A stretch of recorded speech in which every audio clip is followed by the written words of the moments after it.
Hola, ¿qué tal? Muy buenas tardes a todos. Bienvenidos y bienvenidas sean todos ustedes a las vísperas del IDI. Es el primer ciclo de conferencias virtuales que organiza el Instituto Dominicano de Investigaciones Históricas.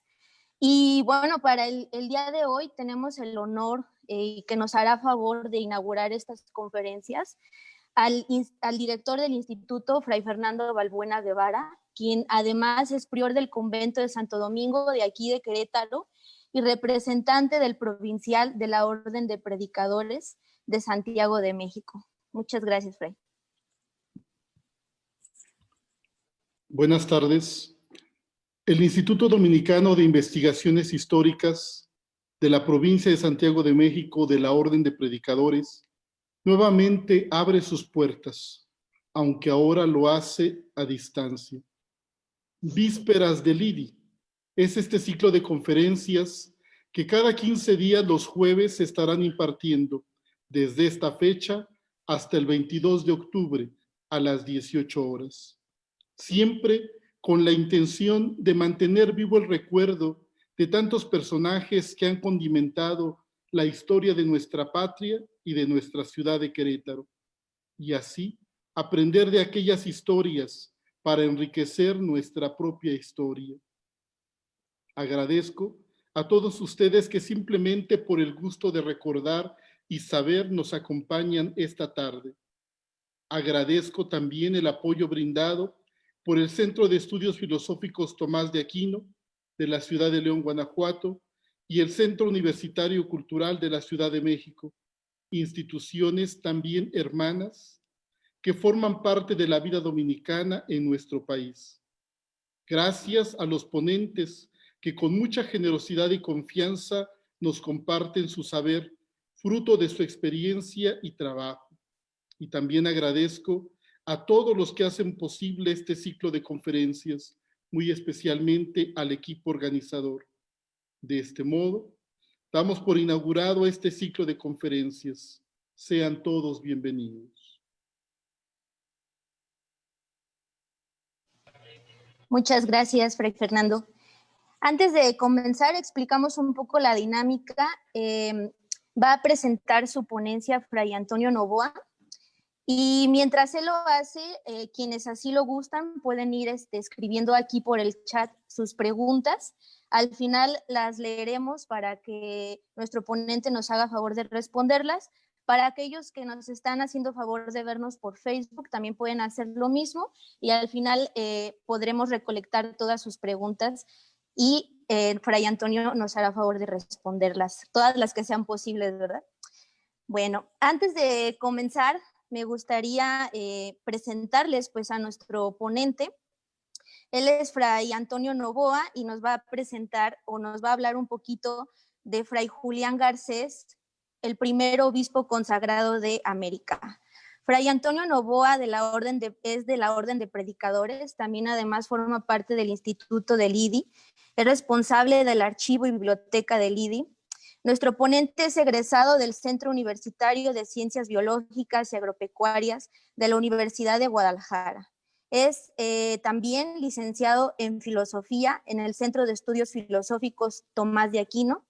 También obtuvo el grado de Bachiller en Teología por el Instituto de Formación Intercongregacional de México, afiliado a la Universidad Javeriana de Bogotá con el trabajo titulado El caminar de una iglesia que se institucionaliza acompañada por obispos de la Orden de Predicadores en el territorio novohispano del siglo XVI, pues del cual también deriva la presentación del día de hoy.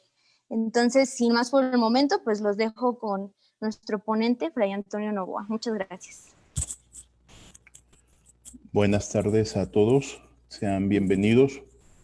Un gusto estar aquí con ustedes, un gusto que se me haya tomado en cuenta para este ciclo de conferencias y que se me haya invitado a participar. Pues como ya lo dijo nuestra presentadora, una breve reseña de mi currículum, pues yo no soy historiador. Me acerqué a la historia como hobby, como por interés propio. Mi carrera se fue va por otro rumbo, pero pues me llena mucho la historia y por eso es que me he querido acercar y hoy puedo estar con ustedes compartiendo esta ponencia que propiamente no es mi trabajo de titulación, sino una rama de lo que abarco mi trabajo de titulación como bachiller de teología. Pues bueno, para no hacer esto más largo, comencemos. Hablar de la figura, espérenme, déjenme poder compartir pantalla.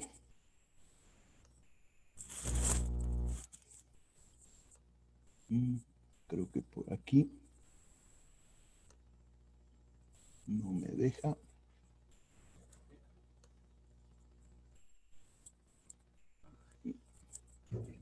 El anfitrión me tiene que dar permiso. Ahorita me va a dar. Listo. Parece que sí. Perfecto. Muy bien. Bueno, hablar de la figura del obispo Julián Garcés es hablar de un buen grupo de biógrafos que han tenido la buena voluntad de voltear a ver a este gran hermano de hábito que la vida me ha permitido tener. Pero vemos que la mayor parte de estos autores se han nutrido y basado en los cimientos que de este ilustre ha dejado el maestro Dávila Padilla. Y aún con todos los esfuerzos que se han realizado en torno de semblantear a este hombre que hizo historia en el viejo como en el nuevo continente, se puede observar que falta seguir revisando y rescatando tanta información que de él versa, así como tener una figura más clara de él.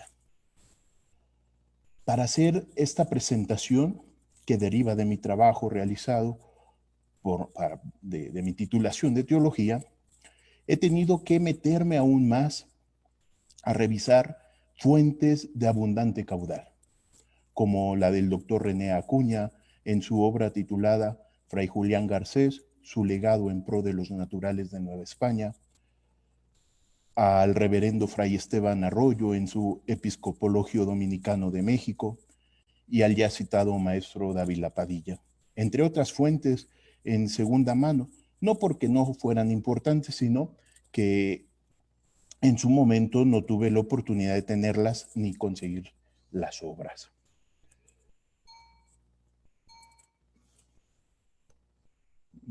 Bien. Así como diversidad de biografías hay de este ilustre, así también hay diversidad de fechas distintas que sitúan el nacimiento de Fray Julián en distintos años. Tenemos pues a un José Gutiérrez Castilla, historiador jesuita, que pone como año de nacimiento 1452, o a los ilustres historiadores de la Orden de Predicadores, Vito Gómez y Adolfo Robles, que lo sitúan en 1450, o a un Castillo Piña, que lo sitúa más atrás, en un 447. Había que revisar más a profundidad las fuentes de cada uno de ellos para hacer un estudio crítico de cada una de ellas. Pero mientras no se tenga la documentación original, como una fe de bautismo o un acta, que dé una confianza histórica de una fecha exacta, se tendrá que hacer cálculos a base de fechas probadas de algunas otras actividades donde sí se tiene registro de las mismas. También habría que revisar con mirada crítica e histórica las raíces de la familia Garcés, que al parecer había ahí algo de nobleza en la misma.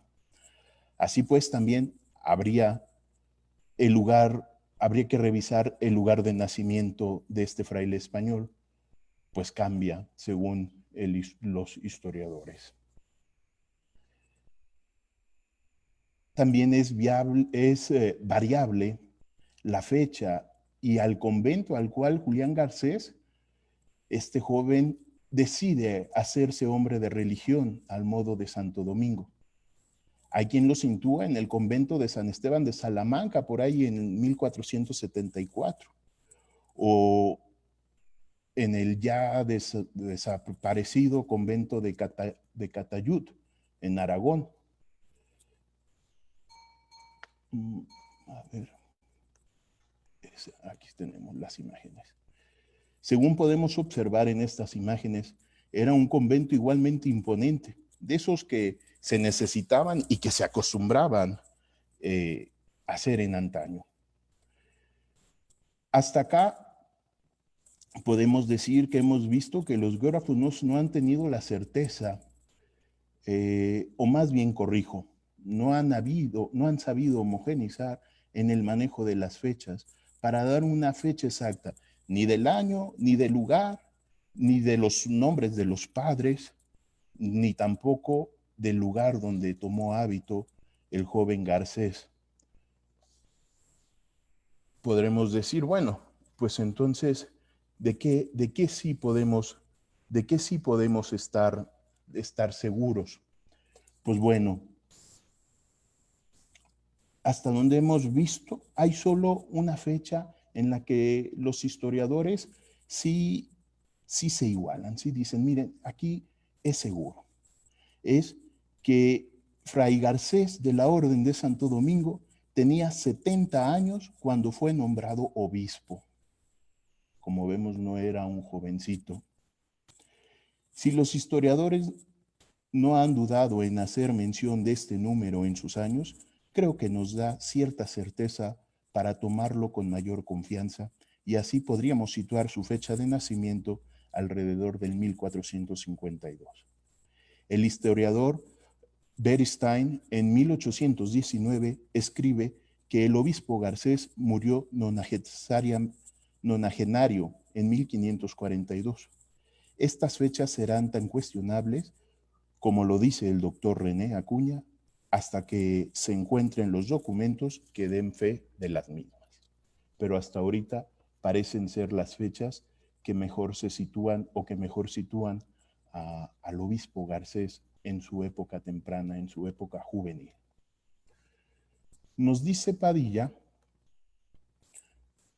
que habiendo dado cuenta a los superiores del convento donde estaba adscrito el joven Garcés de su capacidad intelectual, le mandaron a hacer su carrera eclesiástica a la Universidad de París, de mayor prestigio en este momento histórico que las universidades de España, que a posterior ganarán su importancia, con el fin de que se preparara lo mejor posible para ejercer después el magisterio, y se aplicó de tal manera que en los estudios, al decir de Padilla, que fue gran latinista, aprovechado filósofo y cuerdo teólogo.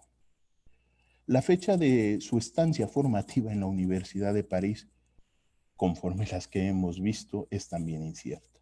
Se cree que pudo ser alrededor del 1479, coincidiendo con el matrimonio de Fernando e Isabel, reyes de España, y así quedando unidos los reinos de Aragón y de Castilla.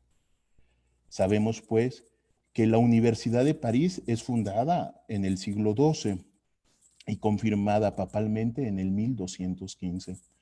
Es aquí de apuntar que la familia religiosa que por los mismos años está fundando Santo Domingo se distingue porque desde sus comienzos mandó a los frailes, en lo que llaman el éxodo dominicano, a estudiar en esta y otras universidades que están naciendo con el fin de tener entre ellos una docta y santa predicación. No es de extrañar, pues, que a Fray Julián se le dé tal apostolado de estudio en dicha universidad. Pero cosa importante a resaltar es que en dicha universidad y en el tiempo que estamos ubicando los estudios de Fray Julián Garcés, el estudio de teología adquiere gran fama, un poco movido por la ola renacentista que llega a su punto más alto en la primera década del siglo XVI, empujada o presidida, pues ya sabemos, por Erasmo de Róterdam, egresado de esta misma universidad. Es muy importante saber que el joven Garcés en sus estudios teológicos pudo aprovechar toda esta corriente renacentista, y después lo vamos a ver reflejado en su actuar, en cómo él hace. Después de sus estudios de teología se sabe poco de los años que le siguieron, a excepción que la orden a la cual pertenecía este erudito le otorgó el grado de maestro en Sagrada Teología, grado que hasta nuestros tiempos se sigue dando a aquellos que por su erudición lo merecen. Y esto les permite enseñar y predicar pues con el respaldo de la misma orden.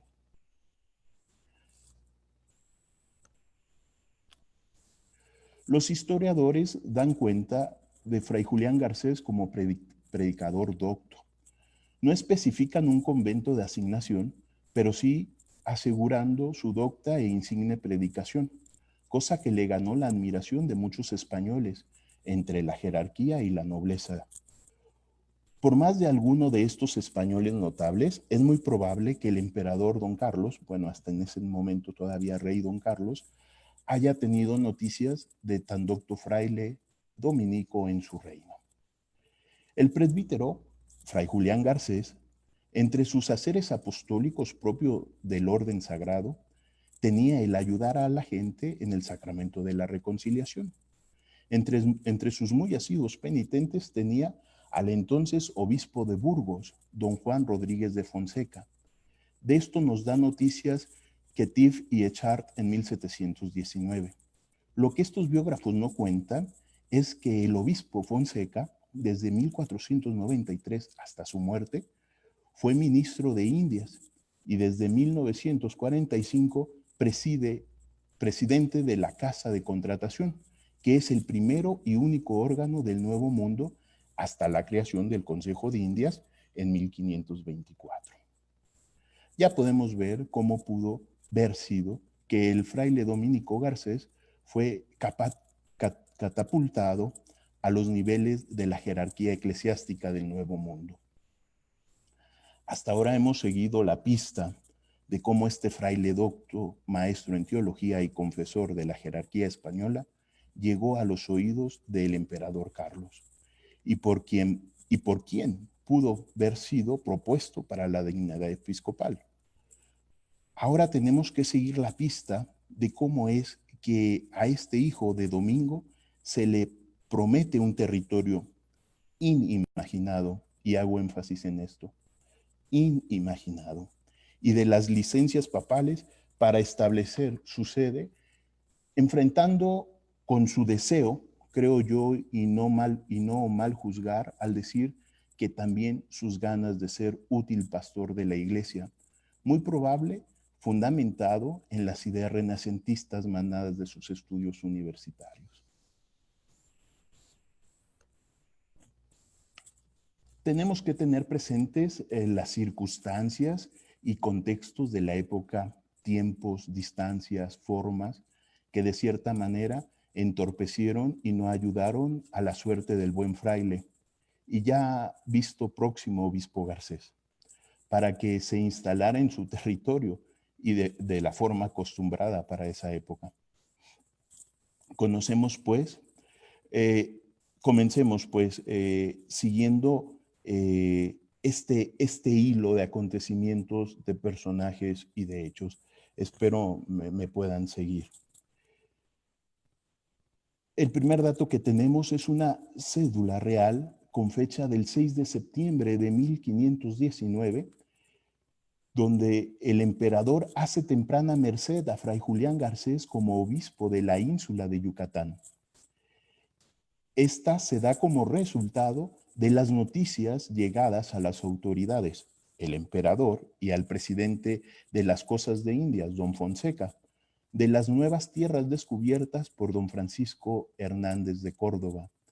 Se creía haber descubierto dicha isla de Cozumel, y al ver encontrado en tierra tan junta edificios de cantera, en tierras de Yucatán, creían que se trataba de la misma isla y de cosa importante al ver esas edificaciones.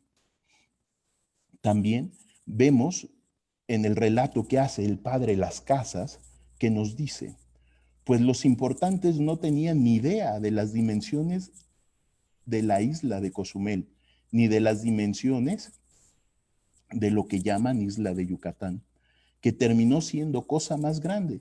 Pero lo que también movió a prontitud de nombrar obispo ahí fue la creencia de que el oro era mayor en estas islas.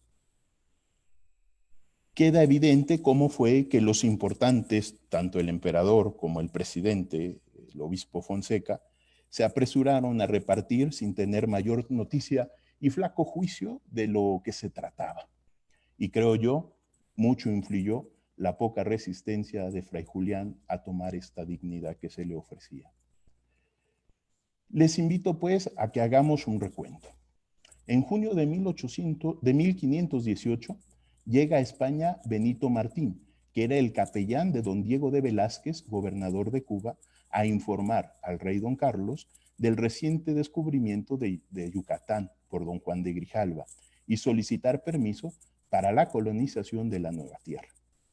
En noviembre de este mismo año se firman tales permisos y el rey, a su vez, por medio de su embajador don Jerónimo de Vichy, pide al Papa León X erija diócesis en aquella región. Tenemos pues que en enero de 1519 se presenta en el consistorio por el cardenal Lorenzo Pucci el relato de las nuevas tierras descubiertas de Yucatán y se expone la petición que hace el rey a la sede apostólica. En este momento los cardenales no están muy convencidos ni conformes con la información recibida y niegan tal petición de erección de diócesis. Pero pocos días después, la insistencia del mismo cardenal Pucci, y yo creo que ahí con algunos doblones de oro de por medio, eso es deducción mía, no lo dice ningún historiador,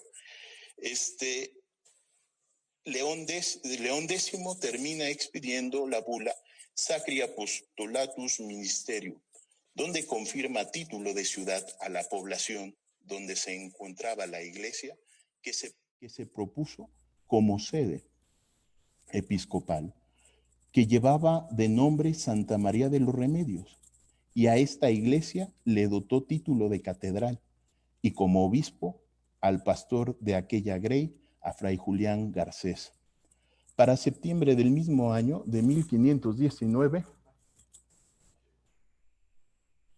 permítanme que creo que dejamos de ver. Bien, perfecto. ¿Sí? Bueno. Pero pocos días después de que negaron los cardenales la erección de esta nueva diócesis, León X termina pues expidiendo esta bula donde nombraba al poblado ciudad, a la iglesia catedral y al buen fraile Julián Garcés como pastor, obispo de esas tierras.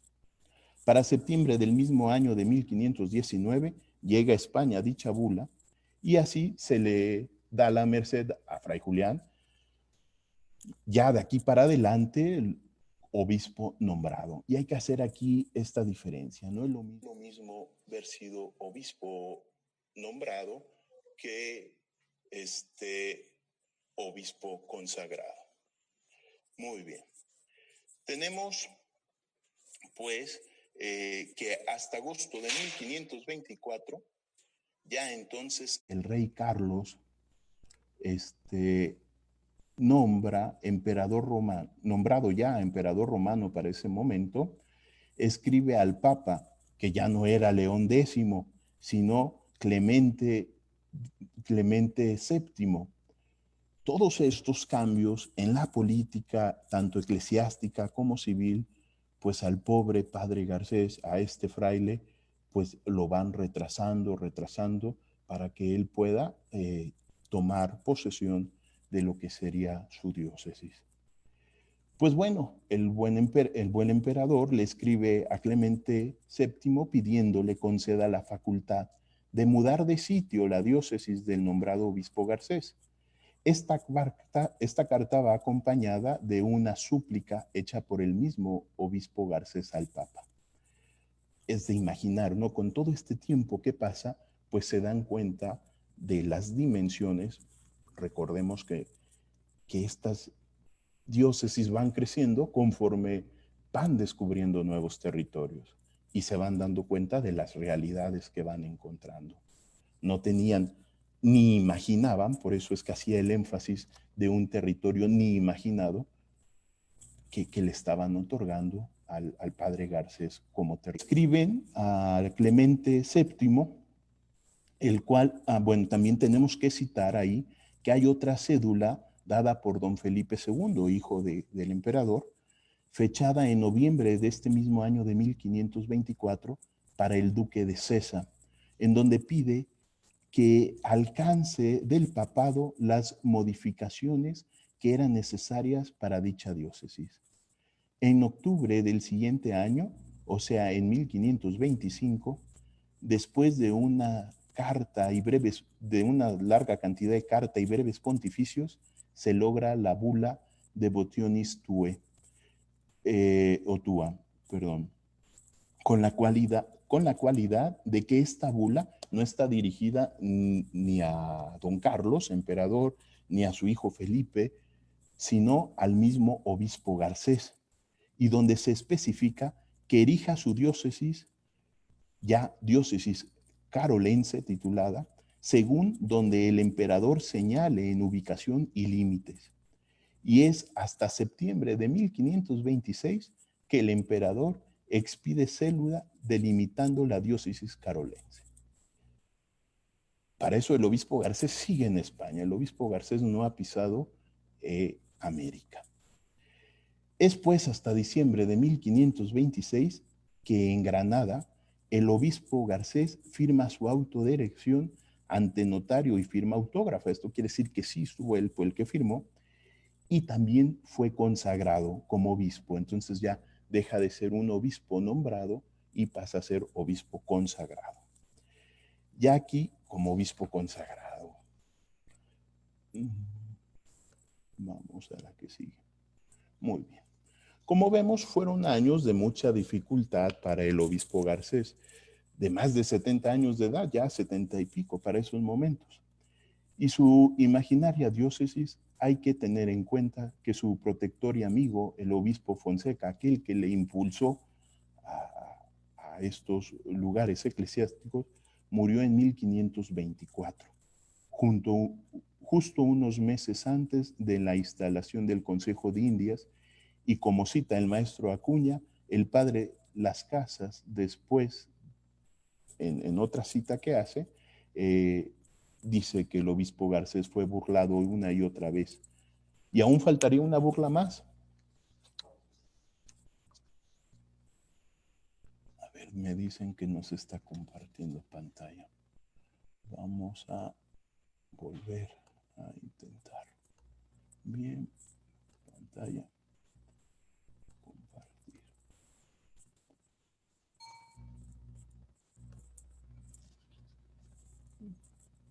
Perfecto. Y faltaría, como les decía, creo yo, así como lo califica el padre Las Casas, una burla más. Dicha burla. Tenemos unos problemas técnicos, ahorita los resolverán. Yo les sigo hablando.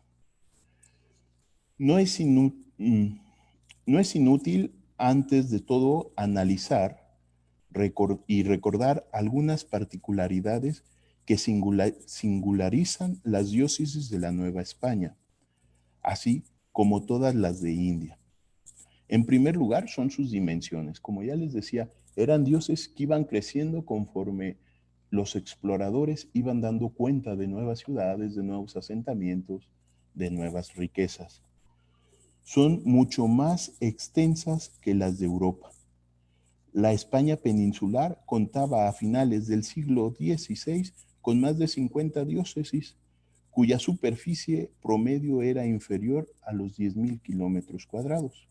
En la misma época, las 5 principales diócesis de la Nueva España cubrían ella sola un territorio más vasto que el conjunto de las diócesis españolas. Lo que saben Los que saben han intentado calcular sus superficies. Las dimensiones más o menos son estas: 90,000, de 90 a 95,000 kilómetros cuadrados para la Arquidiócesis de México, poco menos para la de Puebla, que era entre 80 y 85,000, de 120,000 kilómetros para la de Oaxaca. Las tres se extendían de mar a mar, del Golfo de México al litoral del Océano Pacífico. Sus límites habían sido trazados antes de 1535, época en que la geografía de la Nueva España no se conocía sino muy aproximadamente. Todas presentaban un relieve muy accidentado, así como zonas de poblamiento escalonadas entre el nivel del mar hasta altitudes de más de 2,700 metros, con fuertes contrastes. A las dos grandes diócesis de Michoacán y de Guadalajara, que son de más de 120,000 kilómetros cuadrados, cada una en el siglo XVI, que abarcan toda la región oeste y noreste de la Nueva España y la Nueva Galicia. Carecían de límites fijos en dirección al norte. La diócesis de Guadalajara llegó a abarcar hasta más allá de Texas. Se comprende pues que con estas dimensiones territoriales, con los pocos caminos, los pocos poblados, era muy difícil que el obispo pues tuviera un gobierno firme y estable en sus diócesis. Y que, pues bueno, esto les tomó mucho tiempo para hacerlas funcionar. Con respecto al título de nuestra ponencia, hay que aclarar eso de primer obispo de América. Pues ciertamente, América como le conocemos hoy, hubo antes otros obispos como continente. Pero quiero citar a Morales Padrón en su publicación América Hispana, donde menciona: las tres primeras diócesis en 1511 se crearon en Santo Domingo, Concepción de la Vega y San Juan de Puerto Rico. El Papa León X creó la primera diócesis continental, que era Santa María de la Antigua, del Darién, después trasladada a Panamá en 1500. Y poco después, la diócesis de Santiago de Cuba en 1517. La de Puebla en 1519, que es a donde llega el obispo Garcés a gobernar. Y que no, bueno, no la conocemos como la de Puebla, sino en este momento, cuando llega Garcés, sino la de Tlaxcala, ¿verdad? Después cambiará sede nuevamente a Puebla.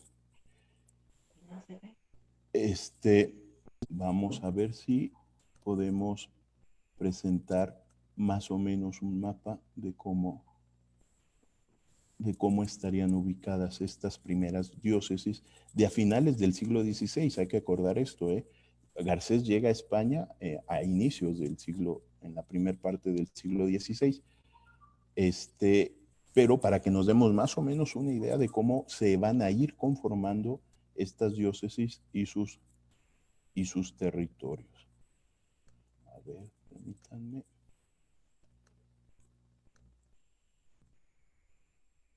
No sé si ya pueden estar viendo este mapa, en donde marca pues la diócesis de Antequera, Oaxaca, la de Tlaxcala, después Puebla, la de México, la de Valladolid, Michoacán, y pues hacia arriba, hacia el norte, ya seguiría Guadalajara y demás, que les digo que se llegó a extender hasta Texas.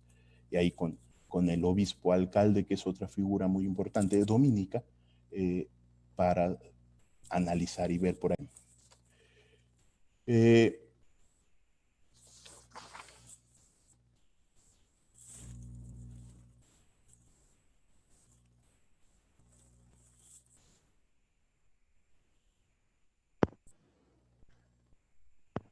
Estamos arreglando unos problemitas, permítanme.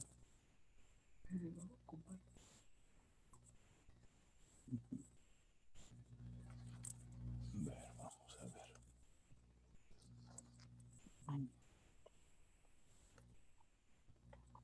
Muy bien. Así cuando en el título, al mencionar América entrecomillado, nosotros querimos hacer una sobretemporalidad a lo que sería el territorio que se le denominará Nueva España. Y habrá quien podrá decirme también, oye, Fray Toño, pero es que el primer obispo de la Nueva España sería, que es el actual México, sería Zumárraga. Pero cito ahora a Fray Esteban Arroyo, que nos explica de la siguiente manera. Fray Julián Garcés llega a territorios del actual México en 1527, ya como obispo nombrado y consagrado. Primero nombrado y luego consagrado. Un año antes, por lo menos, de que viniera Fray Juan de Zumárraga. Y si a esto añadimos que Zumárraga no vino consagrado, sino solo como obispo nombrado, y que tuvo que regresar a España, donde fue consagrado a finales del año de 1531, y que permaneció en España un año más, tenemos pues que Fray Julián Garcés fue obispo prácticamente 5 años antes que Zumárraga, que antes de que Zumárraga comenzara a fungir como obispo en la capital azteca. En consecuencia, ocupó a la Orden de Santo Domingo la gloria de que un religioso dominico fuera el primer obispo que hubo en la Nueva España. Por otro lado, lo que el obispo Julián Garcés descubrió a su arribo a la Nueva España es que esta era una especie de guerra de Troya, así lo titula el maestro René. Así, desde 1524, en que Cortés emprendió la expedición punitiva a las Hubieras de la Nueva España, se había vuelto un conflicto muy fuerte por el poder, un escenario de violentas rivalidades y de una implacable lucha por ganar el poder. Por lo que al regresar de Cortés en el año de 1527, se encontró con que a él ya se le daba por muerto, sus amigos y leales eran perseguidos, eran confiscados sus bienes y sus inmuebles saqueados. Peor aún, en julio de ese año llegó como juez el licenciado Ponce de León con el encargo del emperador de residenciarlo, o sea, de volver a Hernán a España. Y aunque este falleció misteriosamente unos días después de su arribo a la Nueva España, o sea, no pudo llevar a cabo su labor, Cortés quedó marginado del poder para siempre.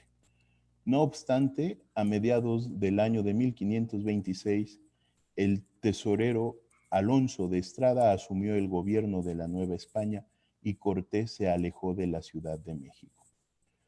Conforme a derecho o no, tal vez un poco encaprichado, A finales de este año, un criado y leal del conquistador Cristóbal de Cortejo fue sentenciado a perder la mano izquierda.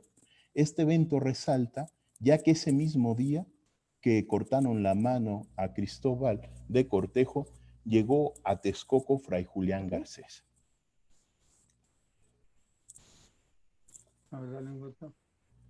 Bien. Perfecto.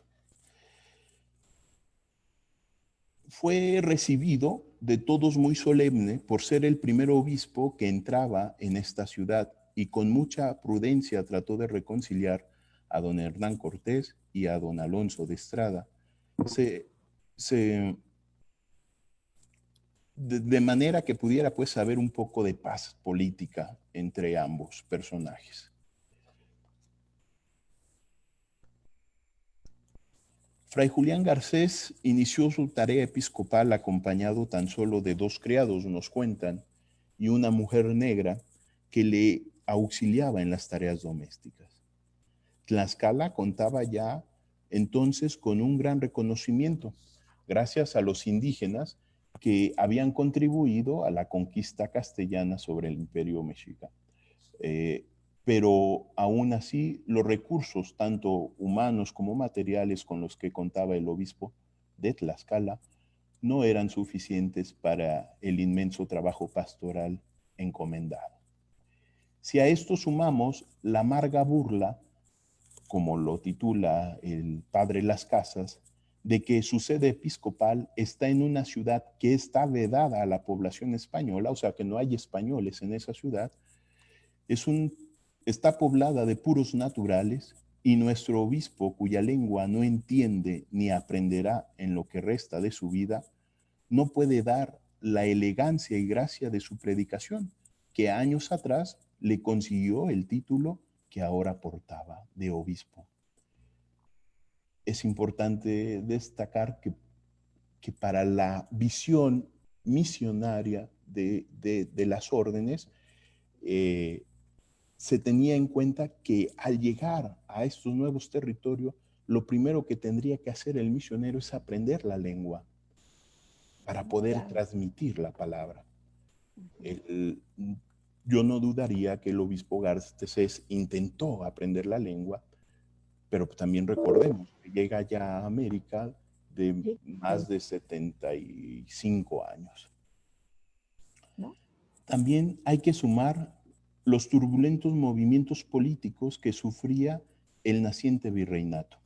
Esto debido sobre todo a las desmedidas ambiciones de sus encomenderos y gobernantes, que aumentaban sus ganancias a costa de los naturales. Pero pese a ello, el obispo Garcés tuvo durante 14 años la fuerza y el coraje suficiente para afrontar los problemas y conflictos que se presentaban en su diócesis. Dado a las condiciones de su territorio episcopal, el obispo Garcés termina decidiendo comprar un solar, un terreno en la Ciudad de México, y se traslada ahí, cosa que en 1531 le costó una reprimenda de la reina regente, que le dirige una carta solicitándole regrese a su sede episcopal y que fungiera su deber de obispo. Pareciera que al obispo Garcés todos los santos le dieron la espalda, pero no es así. En el nombrado y no consagrado obispo Zumárraga, en ese entonces recibe las órdenes de viajar a España y se va. Y entonces el obispo Garcés, muy a su pesar, se queda en la ciudad para ocupar el título provisional, la sede vacante, en la cual se estacionará hasta finales de 1535. Y es durante este periodo que el obispo Garcés escribe, redacta una carta latina dirigida al Papa Paulo III.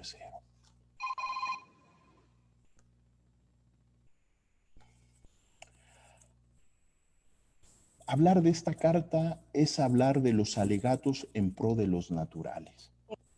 Tendría que traer yo a otros actores que han hecho lo suyo con resultados tal vez más sonoros que los que logró el obispo Garcés.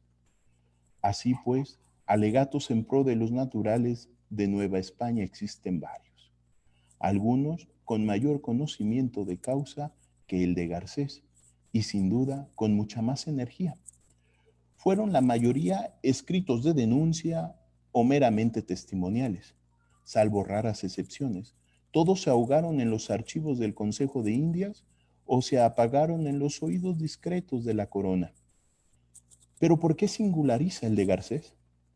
Es que él se sale del curso y en vez de dirigir su carta al emperador o a los funcionarios del Consejo de Indias, la dirige a la máxima autoridad del mundo cristiano, al Papa Paulo III en ese momento. No es probable decir que entre la carta de Fray Julián y la bula que promulgó más tarde el pontífice haya existido una relación de causa y efecto. Sin embargo, lo que sí es digno de señalar es que el redactor del breve papal, quien quiera que haya sido, hizo la epístola del obispo casi exactamente citado y tomó de ella el esquema básico doctrinal. En esencia, el alegato de Fray Julián logra descansar en el argumento testimonial con el que abre la carta y en los subsecuentes escriturísticos con que refuta a los detractores del natural novohispano. Recordemos que había españoles que apoyaban a que se viera en los naturales de la Nueva España hombres y hombres capaces de la fe, y había otros que al contrario decían que eran como bestias incapaces de comprender. Así, con poca malicia y ligero tacto, el primer argumento testimonial de Garcés habla de los niños que han educado los frailes. Estos niños, alega el obispo, son intelectual y moralmente superiores a los niños españoles. Lo que resultaría absurdo sería poner en duda su humanidad y razón, ya que una vez asentado este testimonio, se ha argumentado con el Evangelio en mano, que la palabra de Cristo es para todos los hombres sin excepción de raza y sin exclusión de nación. Con respecto a la carta de Frulián Garcés, menciona en diversos apartados su inconformidad en base a su experiencia pastoral sobre la falsa opinión de los encomenderos de que los indios son hombres sin razón y sentido, seguido de un argumento histórico, según el cual la antigua barbarie hispánica no tiene que reprochar nada a la barbarie americana, y donde el itinerante obispo ha puesto de manifiesto su generosa ignorancia del mundo indígena novohispano. En un apartado, Garcés menciona que los nativos se educan en el seno de los conventos formando clases y grupos, así como escuelas y pupilajes, respectivamente. Los niños indígenas no hablan mucho, no son pleitistas, ni alborotadores, ni díscolos, ni soberbios, ni insolentes. También son realmente tranquilos, con cierta timidez, disciplinados, realmente obedientes con sus maestros, con sus compañeros son bastante respetuosos, nada chismosos, ni mordaces, ni injuriosos. Están en suma libres de los vicios, no como los que abundan alrededor de los niños españoles, puesto que está donde esa edad lo permite, estos son en alto grado propensos a la liberalidad, ya que sin importar de qué se dé a uno de ellos o a varios, procuran que se reparta entre todos. Es increíble la docilidad de su ingenio, dice Garcés en su carta, sea cual sea la actividad que se realice, como cantar, leer, escribir, pintar, moldear, todo lo que concierne a las artes liberales y mecánicas, asimismo, y posterior a una enumeración de cosas que prueban la piedad de los naturales, para concluir con su emocionada y larga exhortación al Papa. Sin embargo, aunque el escrito no logra aprobar que seres racionales reciban tratamiento de bestias, nada dice de liberar esclavos o de que se prohíba reducir a tal, dadas las circunstancias en las que se dieron las cosas.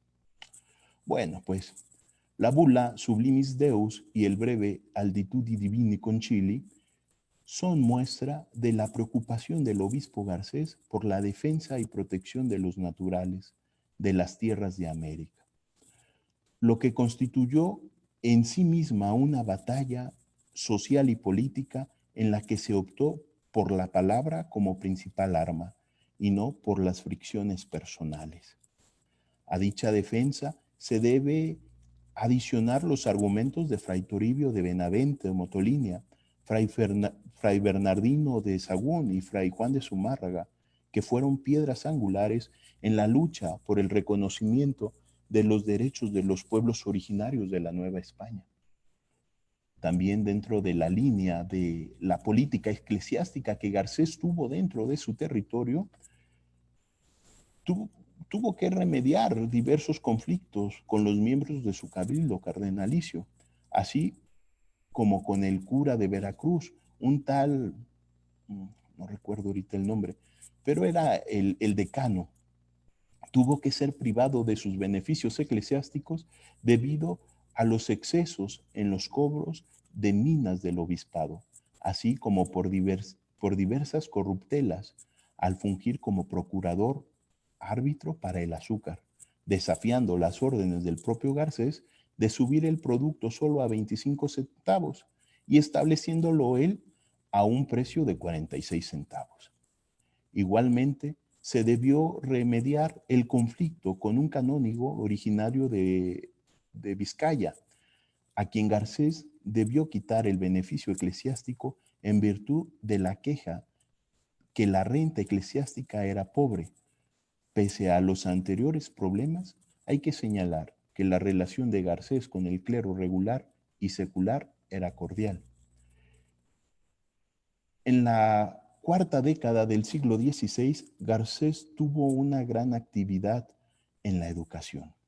Por ahí en 1540, y en apoyo a los esfuerzos de Fray Juan de Herrera, impulsó a la escuela de Hueytlalpan, en la Sierra de Puebla, y apoyó la labor de Fray Alonso de Escalona, quien desde 1543 trabajó arduamente para que la población indígena aprendiera a leer y escribir, estableciendo una escuela que llegó a albergar hasta 600 alumnos. Garcés fue un varón de gran caridad en favor de los pobres, de los enfermos y de los necesitados. El obispo Fray Julián fundó en el pueblo de Perote, Veracruz, un hospital para aquellos españoles pobres que venían de la península ibérica a buscar fortuna a la Nueva España y enfermaban al llegar a Veracruz o enfermaban en el viaje y pues al llegar a Veracruz eran atendidos, poniendo el cuidado al mismo doctor don Pedro López, que los asistía con edificante caridad. Se dice que cuando el obispo Garcés llegó a visitar este hospital, él mismo atendía a los enfermos. Después de su muerte, quedó a cargo, después de la muerte del doctor don Pedro, queda a cargo el venerable Bernardino Álvarez, que es el fundador de la Orden de la Caridad, conocida aquí en México como la Orden de San Hipólito. Igualmente, fundó otro hospital en la ciudad de Puebla, al cual instituyó su heredero en el testamento otorgado en enero de 1541. Asimismo, junto a Fray Julián Garcés, Fray Juan de Zumárraga fue nombrado por Carlos I, rey de España y emperador del Sacro Imperio Romano Germánico, protector de los indios, a quienes defendió ante el Consejo de Indias y obtuvo del Papa Paulo III, como ya lo dije, 3 bulas y una carta en favor de los indígenas. La bula Altitudi Divini en 1537, que trata sobre el bautismo y el matrimonio de los indígenas. La bula Sublimit Deus, que declara a los indígenas capaces de recibir los santos sacramentos, y una tercera fechada en 1542 que trata de la libertad de los indígenas en sus bienes y modos de vivir. En la carta, que está dirigida al cardenal de Toledo en 1537, el sumo pontífice pide que los naturales no sean reducidos a la esclavitud. Como vemos, son 3 bulas y una carta que para el pueblo natural de estas tierras pues son de mucha importancia, porque se les reconoce su humanidad, se les reconoce capaces de la fe, y en la carta se le pide al cardenal de Toledo que vigile la no esclavitud de estos. Recordemos que después recibirán pues ser hijos de la corona, y esto mismo pues evitaba que fueran esclavizados, a lo menos en papel. Lleno de méritos y después de gobernar con ejemplar acierto apostólico, celo pastoral y paternal caridad, su dilatada diócesis por espacio de 16 años, falleció en la ciudad episcopal de Puebla de Los Ángeles el 7 de diciembre de 1542, víctima de las fiebres palúdicas a los 95 años de edad. Hay que aclarar aquí que, bueno, después de estar en Tlaxcala, la diócesis, él pide al Papa trasladar su diócesis a Puebla, Ya que Tlaxcala estaba vedada a los españoles empezaron a fundar Puebla. Entonces, pues él se sentía pues mucho más cómodo con los españoles. Entonces él traslada su diócesis, aún no con el permiso episcopal. El permiso papal de la traslación llega después de que él muriera. Pues bueno, aquí la breve reseña que me digné hacer del obispo Garcés. No sé, quedo a su disposición para las preguntas, si es que las hubiese.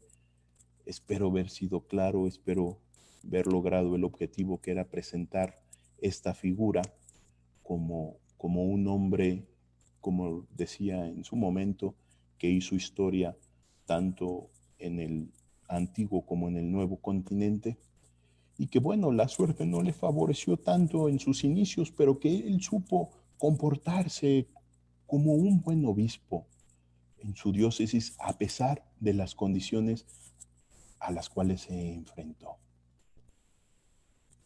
No sé, quedo a sus órdenes. Sí, tengo ahí. A ver, equipo. Ay, muy bien. Muchas gracias, Fray Antonio. Y si alguno de ustedes tuviera alguna pregunta que le quisiera hacer a nuestro ponente, puede escribirla ahorita en el chat y para podérsela hacer llegar.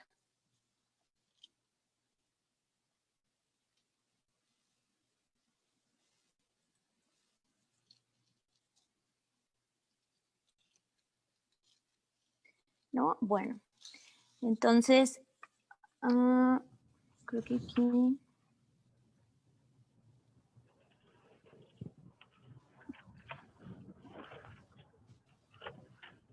Ok, aquí, bueno, Alejandro Durán, que comenta: Fray Julián se le conoce por el defensor de los indígenas en la isla de la Española, ya que en su homilía les dice que acaso ellos no son hombres. Muy buena su ponencia, lo felicito, Fray Antonio comenta. ¿Algo que quiera comentar de esto, Fray Antonio? ¿No? ¿Me escuchan? Sí, ¿verdad?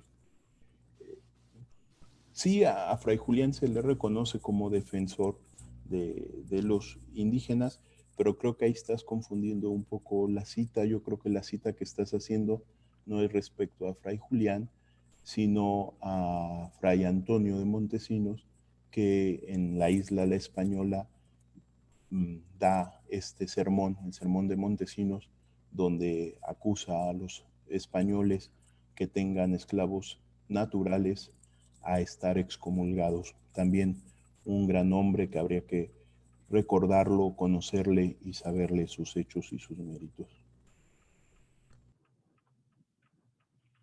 Pues de viva voz, Fray Antonio, voy manejando, por eso no lo escribo, pero a pesar de que toda esta explicación es muy buena, nos quedas a deber los 20 años de obispado.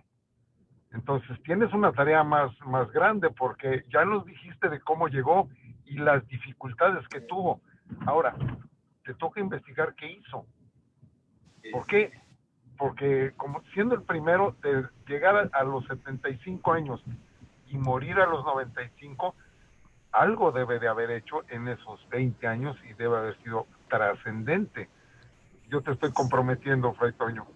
No, la verdad es que sí hay mucho de lo que hizo, y saber cómo lo logró es muy interesante.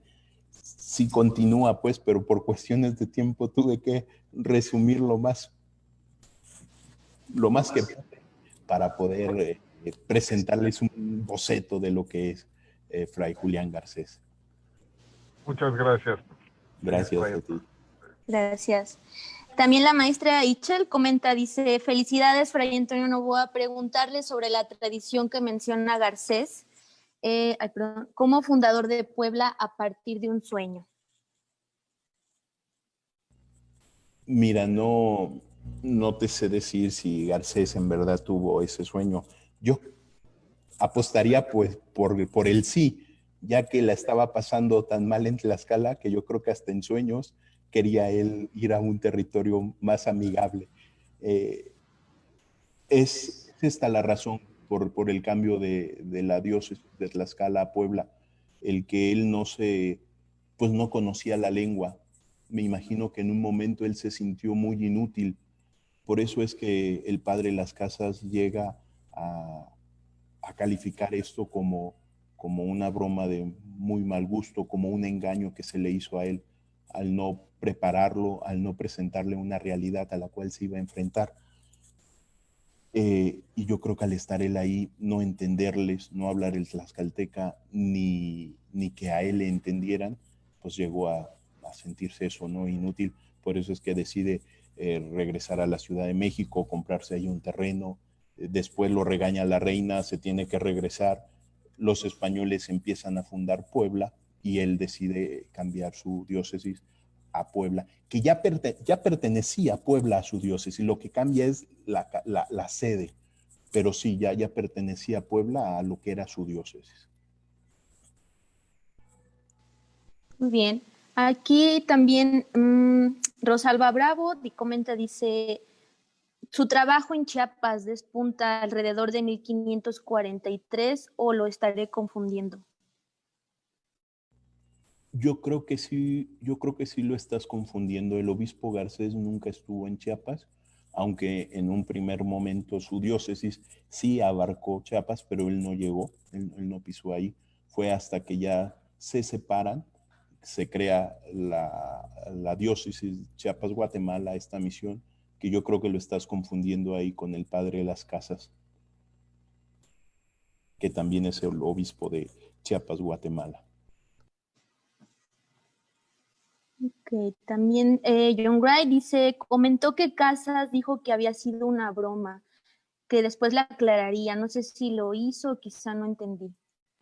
Sí, Las Casas, cuando hace su relato, menciona que pues bueno, a Garcés pues lo bromearon al prometerle un obispado, una tierra, esto como lo decía, sin avisarle a qué se iba a enfrentar, sin avisarle su realidad episcopal en el trabajo. Y después, al llegar a él, primero es este engaño de que sí, ya eres obispo nombrado, pero espéranos poquito, porque la política del reino estaba en auge. Carlos, hasta que se nombró emperador, fue que le hizo caso el emperador Carlos, literalmente. Muere el Papa León, que es el que traía un poco el hilo de cómo se estaba desarrollando la historia. Llega Clemente, de aquí a que informan al Papa de qué se trataba, cómo se trataba. También, pues Roma, agradecida con el imperio, pues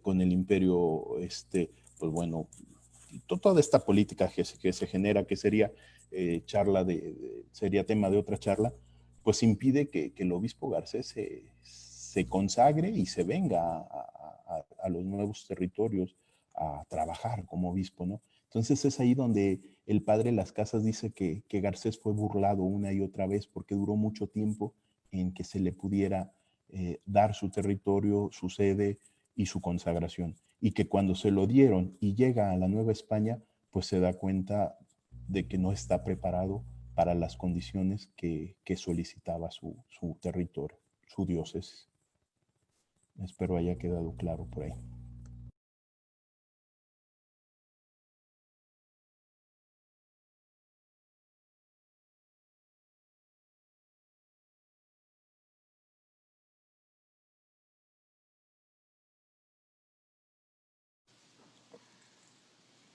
Dice, nada más por último, perdón, está Nina Marentes, que más o menos es un comentario. Dice que fue también obispo un poco, pues ya mayor, muy grande, y que siendo que la expectativa de vida en aquel entonces era muy poca, y que hizo mucho enviando carta al Papa. Pero bueno, creo que también por ahí comenta que muere de 90 y tantos años, ¿no, Fray? Sí, el obispo Garcés muere de 95 años aproximadamente, pues haciendo la fecha de muerte sí se tiene segura, pues de 95 años, ya aquí en los territorios de la Nueva España y pues ahí en Puebla. el obispo Garcés, entre sus trabajos, ya en Puebla, pues inició la construcción de lo que sería su obispado, no lo llegó a haber concluido, y de muchas otras capillas, pues, y misiones. También ayudó a que los frailes dominicos se establecieran en Puebla para, pues, bueno, ahora sí que somos su familia, entonces él quería estar cerca de la familia y ayudó mucho a que los frailes se establecieran en Puebla y a las misiones que los frailes tuvieron en Puebla, pues, tanto franciscanos, que ya existían cuando él llegó, que eran los que trabajaban con los tlaxcaltecas, como los dominicos que llegamos muy posteriormente.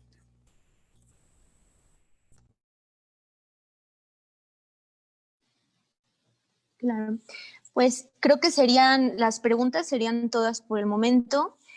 Agradecemos de verdad a todos ustedes que pusieron especial atención e ingresaron aquí a la conferencia. Lamentamos también algunos de los inconvenientes que por ahí tuvimos. Esperemos que la próxima esto ya no suceda. Tendremos especial cuidado en ello. Y nada, agradecer la verdad a nuestro ponente Antonio Novoa, Fray Antonio Novoa, por haber iniciado este ciclo de conferencias virtuales del IDI, que es la primera de nuestras conferencias, y esperamos que vengan muchísimas más, además de este ciclo. Y invitarlos a todos también a que también participen en la siguiente conferencia que será dentro de 15 días. Y si no pueden, pues recuerden que tenemos varias hasta todo el mes de octubre. Muchas gracias a todos. Muchas gracias a todos, que estén muy bien. Un gusto haber estado con ustedes y en lo que les podamos servir aquí en la Casa de Santo Domingo de Querétaro, pues estamos a sus órdenes. Recuerden, esta casa también alberga lo que es al IDI, al Instituto Dominicano de Investigaciones Históricas, y a su vez el IDI alberga una biblioteca muy amplia, con muy buen acervo sobre historia y el archivo propio de la Orden de Predicadores. Así que estamos a sus órdenes, a sus servicios para lo que podamos ayudarles. Muchas gracias.